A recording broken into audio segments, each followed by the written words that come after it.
Hi, I'm David Hauser, owner of Morningstar Doors and Windows, and today we're bringing you a how-to. Make sure to subscribe, follow us on Instagram at Morningstar Doors and Windows. If you like this, hit the like button and leave a comment. This is going to be a tutorial on how to remove a sash. Okay, so the last double hung we're going to be taking a look at is the Provia Window. Similar to the weather shield, the tilt mechanism is built into the sash lock. All of the other Provia double hungs will have the standard tilt mechanism on the side. So you would just simply tilt it in. With this one, the unlock is in the middle. So you just bring those together. These are labeled, by the way, so in case you forget, you can always come back and check it out right on your window.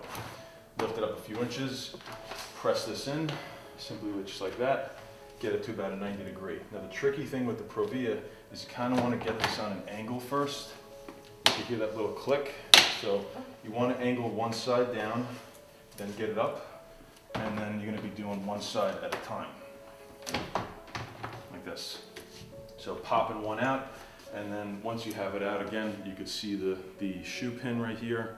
That's going to sit inside, right inside the window here. And to get it back in, it's the same method, one side at a time.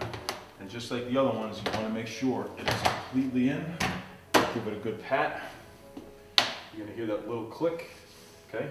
What's going on with the click there is it's preventing the shoe from moving when it's in a 90 degree position. Once you pass it and you hear that click, now it'll allow it to move, okay? So it's a nice system, it's slightly different than the other ones. But as far as the basic concept, it's the same, but it's just slightly different.